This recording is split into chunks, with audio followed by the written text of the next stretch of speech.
Like most of you who have decided to check out this video, one of my favourite things about The Legend of Zelda is the sense of discovery and mystery that surrounds so many of the games, with none more tantalising than Breath of the Wild and what's coming just around the corner, the sequel, in terms of Tears of the Kingdom. I started off just like the majority of viewers on any Zelda channel, and before I knew it I was hooked on the trail of clues that hinted at greater findings to help explain the placement of the game in terms of the larger lore and narrative, as well as the answers to the deeper questions that seem just barely out of reach, lest a single find rendered the answers we've all been searching for. Exploring Zelda mysteries is indeed a rabbit hole that many of us find ourselves going down, and deeper into the chasm of obscure references, Easter eggs and incidental clues, it can get a little difficult to separate fact from fiction.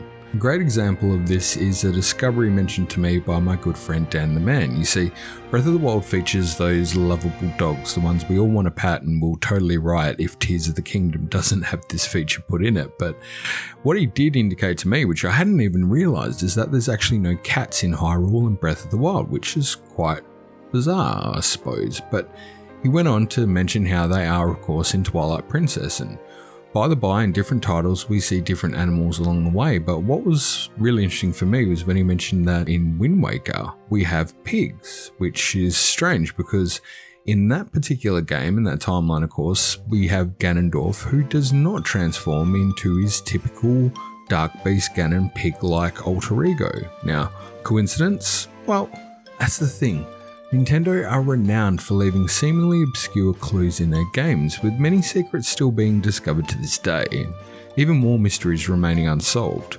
It's easy to dismiss minor observations as simply a coincidence, but knowing Nintendo's track record, you also wouldn't be too surprised to find out in the future that an innocuous factoid like this hinted at a greater development. Concept art is my favourite example of this, whereby some of the minor illustrations featured in creating a champion, and indeed presented at the GDC conference following Breath of the Wild's launch, turning out to be major clues for what we're now anticipating for Tears of the Kingdom.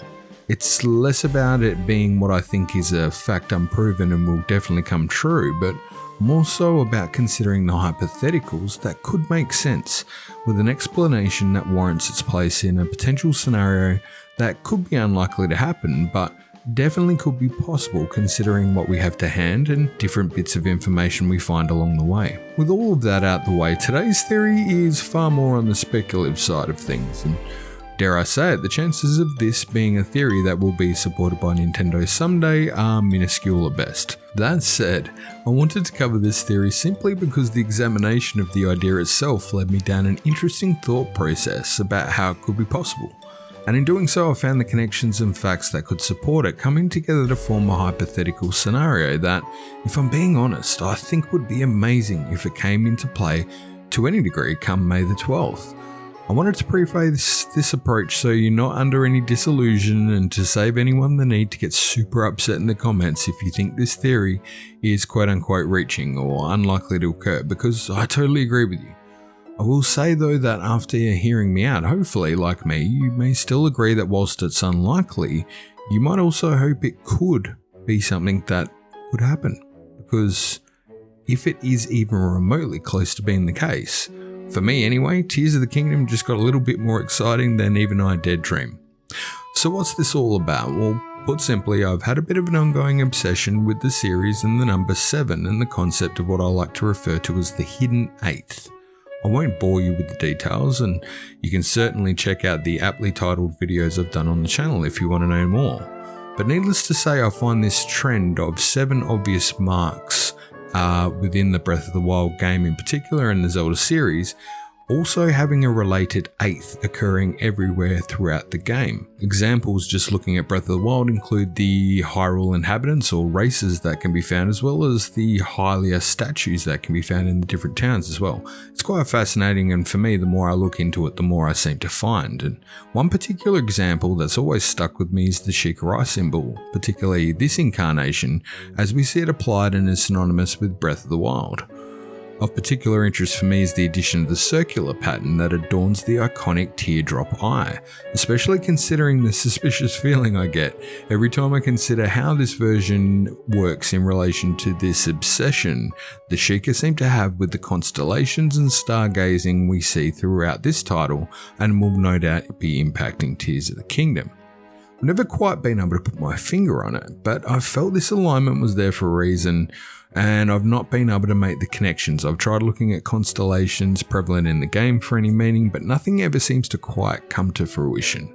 Now, adding to the mystery for me is once again the fact that we've got this pattern of 7 specific points represented in the image. And of course we have the lovely hidden 8th, in this case not so hidden, it's represented in the center of the eye itself. So what's the big deal? Maybe it represents the 7 sages, right? But that actually provides me with more of an obsession to find out the meaning, because here, as far as we're concerned with Breath of the Wild, and particularly Tears of the Kingdom, we haven't really seen an incarnation of the 7 sages as yet. I mean, Breath of the Wild featured the champions, but we haven't seen a new incarnation of this series staple, particularly under the direction of Hidemaru Fujibayashi when it comes to the mainline 3D titles. I mean, it made sense for Skyward Sword, it acts as an origin story of sorts, but even there was a little subtle reference in the ceiling of the entrance to the island that houses the great giant Hylia statue, with the symbols of the 6 sages we've known from Ocarina of Time adorning the archway above. Breath of the Wild adds more mystery around the sages, of course. They're referenced directly in the 7 heroine colossi in the Gerudo Desert. Here we have transcript of Gerudo text, which literally translates to say the 7 sages. And that's without opening up the whole can of worms in relation to the 8th heroine statue. Or is it a hero statue? I've done a theory on this one too if you want to divert down that particular rabbit hole some other time. So back to the particular Sheikah symbol in question, I've been concerned about how the positioning of the pattern was not random or just stylistic, surely not. And finally, I had the idea of transposing it against the map of Breath of the Wild. Now, to be fair, this isn't a unique idea for me. I've transposed dozens of images against this map looking for connections. I've tried things like constellations, triforces, hieroglyphics, you name it, and I've probably spent the time cutting it out, layering it transparently and wasting hours upon hours moving it against the map to see if any connections could be made worthwhile. And whilst indeed I could generally make some semblance of a rough connection or something that might come to place, but nothing ever really felt quite right. And this one, to a certain degree, is not necessarily an exception to that. However, I was able to make a bit more of an alignment than I have in the past. I guess the difference here is that when I went about the process of making notes on the points that I was able to align, I found that what I was bouncing off was things that we've seen in the trailers and connections in Breath of the Wild and other theory aspects that started to add up to build more of a case. It was quite weird, but better yet, these connections actually led me to, I guess, review key locations in the game and to think about hypotheticals that sounded to, well, this simple Zelda-loving brain as awesome. So here's the deal. I put aside another theory I was working on to complete this hypothetical, semi-theoretical analysis of an overlay that I largely suspect is completely unintended and coincidental, but it was no less fun to consider.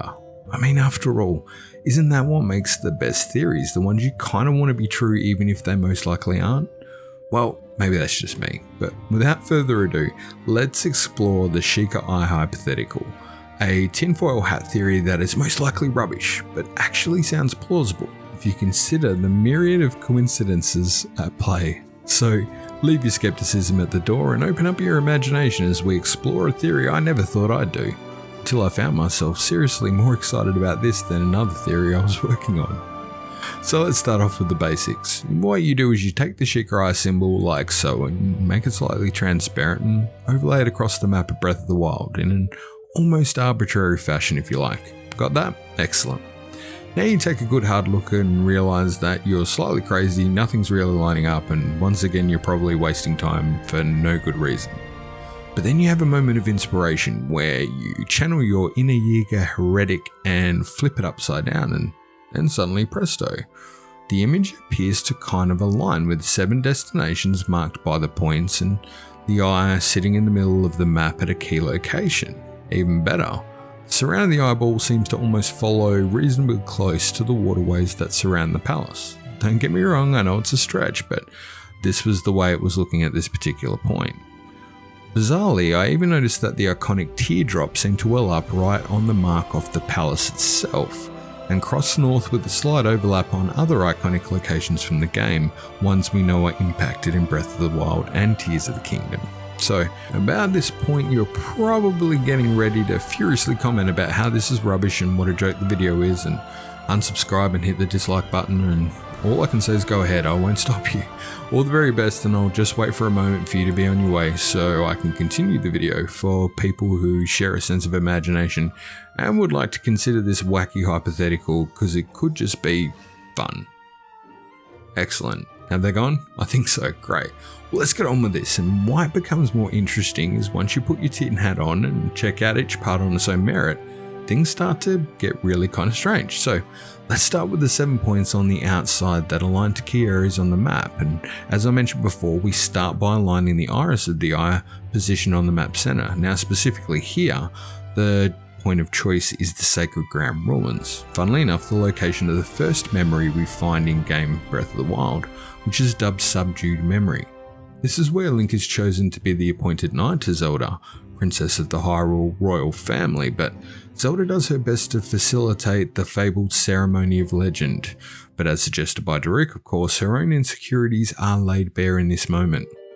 From this as a starting point, we can then move out to look at the 7 distinct points going clockwise and translate why they could be important when we consider the implications for Tears of the Kingdom. So, let's start off with the most obvious, and that's Death Mountain. Now this one's a no-brainer. We know Death Mountain has malice erupting on a grand scale, and its images featured in the trailers as well as gracing the box art itself. Needless to say, it's a pretty good bet this location will be massively important in Tears of the Kingdom. Now, a good way I've found in approaching this is to apply what I would consider to be the dungeon location litmus test. So I think most people would agree that this would be among the first places any Zelda enthusiast would point to if we were to have dungeons reintroduced into the next Zelda game. So I think taking that into account, there's no real surprises here. So we'll move along to the next part. Secondly, we have the favourite location of mine, which is the start of where my interest began to pick up slightly. This location is East Reservoir Lake, a location I've theorised as crucial based on Zoras Domain history and lore and what we've found out in the game, as well as the fact that it's also likely to be the first port of call for both Zelda and Link, as stated in the closing moments and cutscenes from Breath of the Wild. It's also a very likely candidate for what I think we're going to see as localized calamities for each area or race in Hyrule, and it would be very befitting of the Zora in the form of flooding that would arise from a breach of the East Reservoir Dam. The extensive caverns that could be tunneled below make it an excellent location for a potential dungeon. We've even seen concept art in creating a champion that could almost be suggesting there was plans already in place to have explorable caverns here featuring crystallized pathways of luminous stones. Not too dissimilar or unlike the caverns we see Link and Zelda moseying through in the initial teaser trailer from all the way back in 2019. Next up we have the heart of the Faron region itself, the area around Lake Floria, which is almost hinted at again in the trailer for Tears of the Kingdom. As a key location we see Link heading skyward, using what seems to be a time reversal mechanic of sorts, and it also potentially features cave entrances that are previously unseen. This area is the home as well of the mysterious Zonai, and acts as the spawning location of the mighty thunder lizard himself Farosh, protector of the Spring of Courage, who frequents this location between 6 and 8 AM daily. Now, again, this area is home to plenty of mountainous areas and waterways, which are perfectly set to house dungeons. In fact, it would almost be mandatory to do so, considering the intrigue that surrounds the ruins of this area, as well as the iconic thunderstorms that seem to act as a perfect marriage when we compare those stormy visages with the ones presented in the direct trailer presented in February of this year. We continue on, heading westwards to the area hosting the South Lome Labyrinth, and the notable area called the Champion's Gate. Now, this name itself, the Champion's Gate, suggests this place has a lot of history about it, making it a perfect location to participate in what could be an historical event of great significance, and should time travel come into play, as most suspect, this seems to be an iconic place we could actually live out one of those moments that has led to the naming of this location. Now, this is also another area that seems to be quite underutilized in Breath of the Wild, so it would be a perfect spot to further flesh out the map with more activities that players can engage with. I mean, if there's a more open expanse of underutilized desert, you'd be hard pressed to find it. Going on to area number 5, we go north of the Gerudo Highlands to a little spot the locals like to call, and I kid you not, the Illuminae Plateau. This location is right on the southern end of Tanagar Canyon and nestles snugly at the entrance to Hima's Descent. This happens to be the pathway to the 8th Herald statue. Now, if this didn't seem to have a lot going for it, let's just put the focus on what could be argued as the most critical part of this location, and that's the fact that it's home to the ancient columns that surround the locale. This is also home to memory number 5, dubbed Zelda's Resentment, and this is where Zelda, continuing her research on the shrines, but her repressed frustrations build as she is denied entry, and ultimately, she loses control and takes her anger out on Link. This is an important moment for character development as well, but concept art in creating a champion tends to highlight the significance of the location where everything had to be just so, and no doubt shares some importance considering the goddess carvings that feature prominently both in game and during the planning of this scene. Indeed, the name itself is almost a little on the nose if I'm being honest, making us wonder if it is a coincidence that this area is called Illuminae Plateau when we know there are large luminous etchings in the landscape forming a key part of proceedings in Tears of the Kingdom. Suffice it to say, this location screams likely for a number of fare, be it dungeon, historical event, or perhaps an illumination of the mind. Moving on to number 6 is a little place called the Forgotten Temple. You might have heard of it. We know that this is somewhere around the location of that massive tornado we see featured in the trailer and the box art. And again, considering the eerie similarities between the building we have here and the iconic sealed temple from Skyward Sword, along with the fact that it also serves as the resting place of the Hero of the Wild outfit that Link's able to earn after completing 120 shrines in the game, I think it's fair to say that the Forgotten Temple is a prime candidate to house a dungeon, or more likely some sort of event that occurred in the past, perhaps rendering this holiest of temples to be swallowed in the moors of Tanagar Canyon. Some people in the GameSmiths Forge Discord, including one of our friends out there, Rodimus, have speculated that this location could even be one of the larger temples we see skybound on the floating islands, maybe in a time long ago or perhaps even off in the distant future. Regardless, it would almost be criminal to not include this iconic location in the key events for Tears of the Kingdom. Indeed, there must have been a point in some time where the Forgotten Temple was not so forgotten. Lastly, we have location number 7, and that is the Elden Leviathan. Well, GameSmiths, I hear you chuckling. It seems your preposterous hypothetical has come unstuck now, and whilst I will tend to admit my reaction was very much the same initially, a further inspection uncovered a few details that wasn't so easy to dismiss. Firstly, we need to acknowledge how the Elden Leviathan looks eerily similar to that of Levias, the Sky Spirit from Skyward Sword, who happened to inhabit the Thunderhead, a massive tornado-like area of the skies that also acted to shrine the goddess Hylia, a key hub point for Link's progression to obtain the Master Sword in its completion. Indeed, Levias also seemed to have been infected by a malice-like substance in the game, not dissimilar to how Naedra was also affected in Breath of the Wild. So critical was Levias to the story of Skyward Sword, it was actually he who was charged with protecting the location of the Triforce, which involved him sharing this information with Link to unlock the Song of the Hero, and obviously make sure he could get the Triforce to enact the wish to try and defeat Demise. So I think it's fair to say that Levias is quite the important character, and again seems to be involved in these similar tropes that we're looking at potentially for Tears of the Kingdom, those involving malice or corruption, the goddess Hylia of course, and of course the Master Sword and how that all plays out in terms of development or creation, and dare it be said in Tears of the Kingdom, destruction or reparation?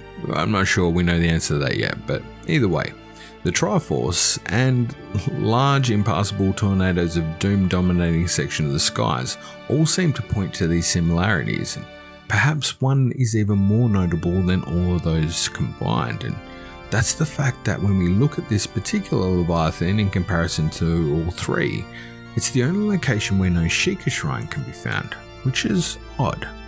You see, the Hebrew Leviathan is found inside a cave under the Hebrew North Summit. Indeed, Link is challenged here to solve a particular mystery, and that involves him finding a way to open these two large stone doors, which then enables him to go through the entrance of the cave and ultimately find the blessing shrine within. The shrine type and reward of a royal claymore indicate Sheikah involvement.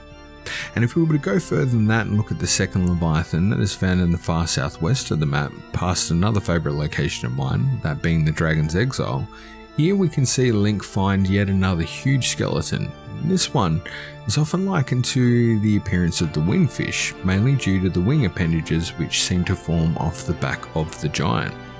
Indeed, in this location we have the Hawakoth Shrine and of course the Great Fairy Terror. So far we have 2 locations of Leviathans, 2 shrines, and we actually have 2 Korok puzzles by the way as well, so showing a consistent theme. But it's when we go north to the one that's located behind Elden Volcano there that things get a little strange. You see, while we do have a Korok seed here, there is no shrine to speak of whatsoever. In fact, not a shrine beckons or calls the area from a fair distance away. It's reasonably remote. Instead of a beautiful blessed shrine for Link to go and adorn some more gear or souls that he might collect from a particular monk, instead here the players are treated to a collection of monsters, a cadre of evil if you will, that are coalesced all in this one particular spot, which just seems a little strange.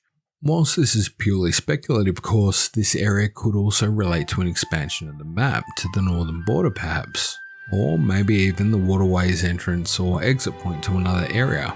Indeed, this spot was located perfectly to connect the mountain and the underground or even waterways, let alone sky islands on the edges of the map, so it definitely seems to be a likely candidate. Now, beyond the 7 points that we've discussed prior, we can also identify 3 triangles coming off the eye, and obviously a core aspect of the Sheikah symbol as it stands, but here they seem to be pointing to 3 specific directions south of the map, and from left to right they would be Gerudo Canyon Pass, the Bridge of Hylia, and Dueling Peaks.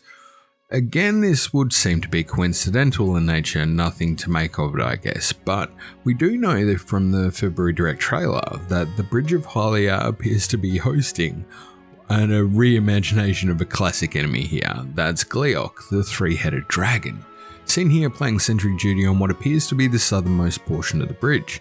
This was a shot that got a lot of fans excited, and myself included, thinking about it in terms of being maybe potentially a major boss battle or an encounter crucial to opening up an area of the map, or maybe even providing safe passage for characters including NPCs, maybe even traders of sorts to add more excitement to the spectacle should it come to pass, and enabling other customizations or things to open up within the map.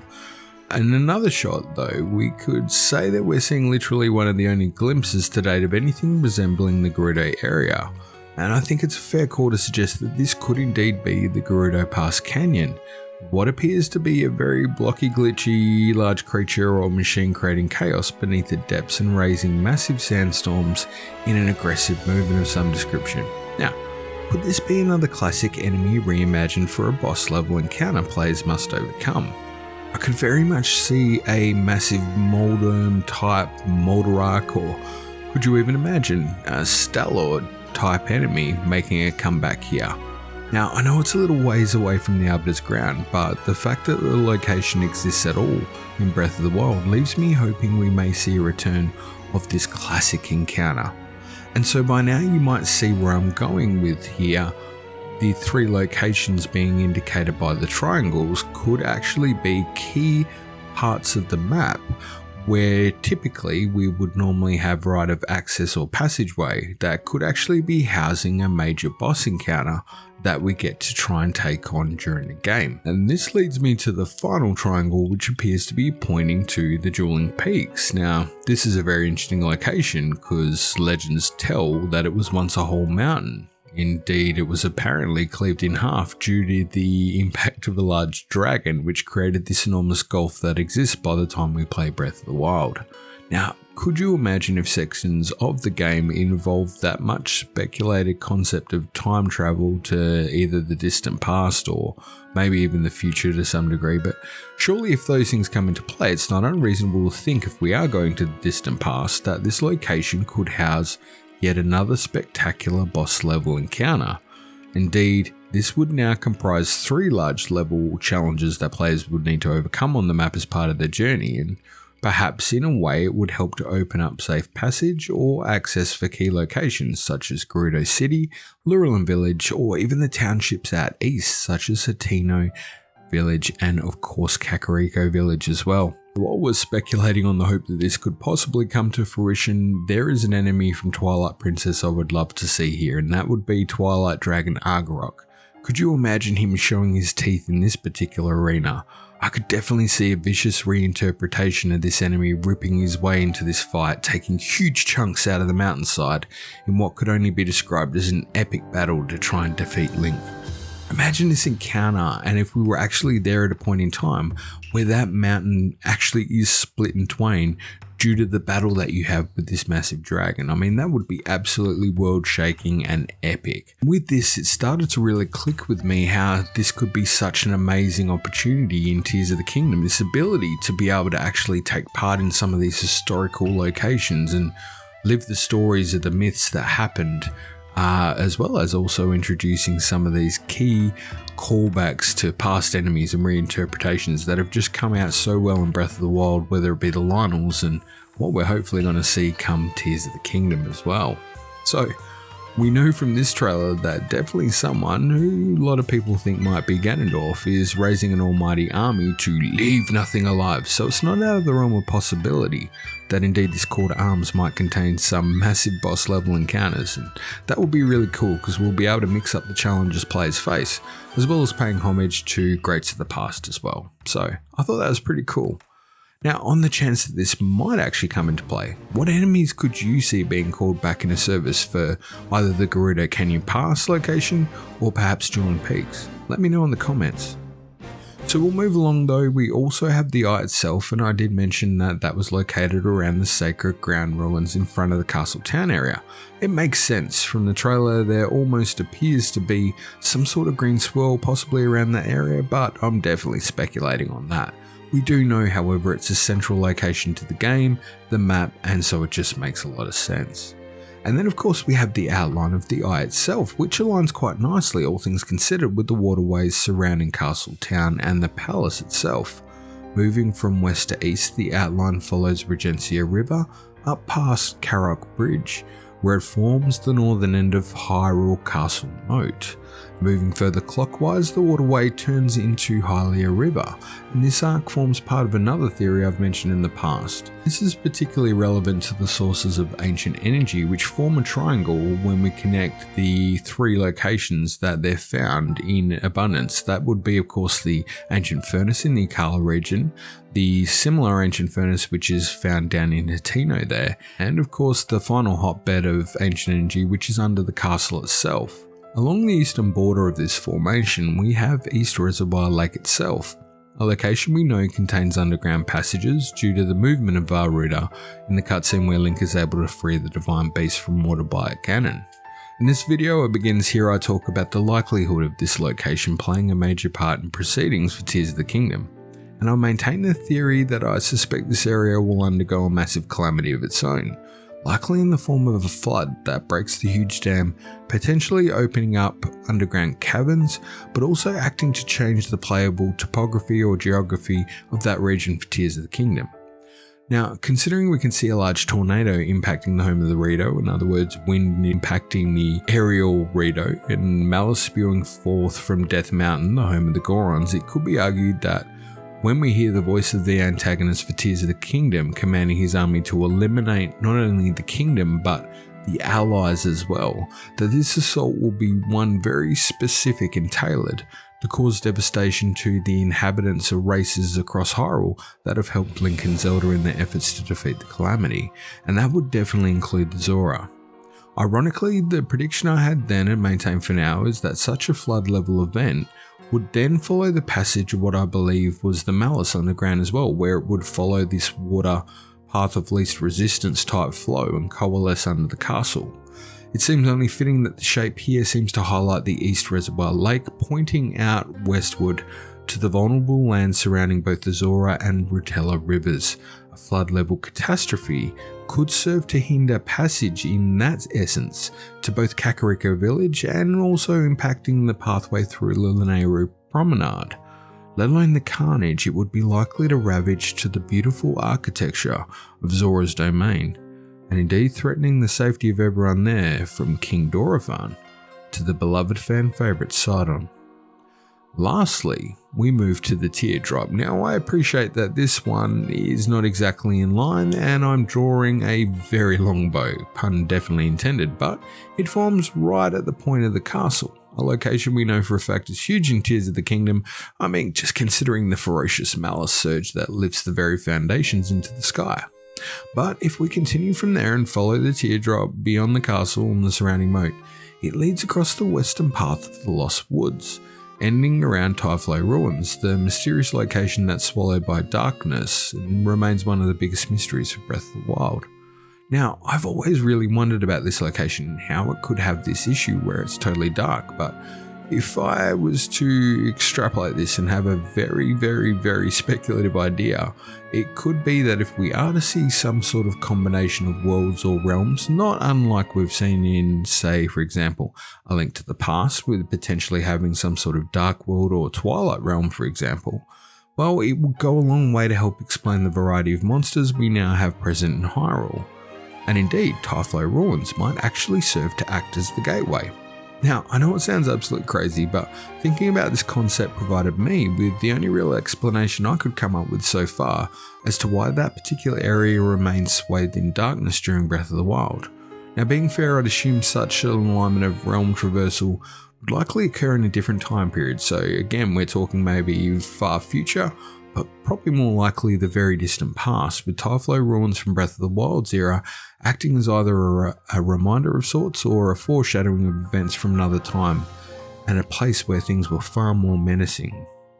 So, there we have it folks, the most unlikely hypothetical alignment of circumstances that actually form what I found anyway to be an intriguing theory, a bit of a visit around Hyrule as well as a consideration of variances and different things we might experience in the game. And whilst I think we can all agree the chances of this being correct is likely smaller than my chances of Shigeru Miyamoto offering me an internship as Nintendo's official joke and pun coordinator for Tears of the Kingdom, I sincerely hope you found this at least mildly entertaining, as well as enjoying the chance to revisit iconic locations that will most likely come into play for Tears of the Kingdom. And indeed, also getting surprised in different ways we might be able to take part in historical events suggested in Breath of the Wild, and even look forward to some insanely cool boss level battles, key challenges and callbacks to amazing creatures we've faced in the past. At least that's what I'm hoping for now, thanks to my stupid imagination. As always though, thanks so much for choosing to spend your time with us. I just hope you're having a great day. Don't forget to bomb the like button if you enjoyed the video and let me know what has you most excited for Tears of the Kingdom come May 12th. I'd love to know about it. Until next time, watch out for any cuckoos mobilising in force and don't forget to keep being amazing. We'll see you next time here on GameSmiths.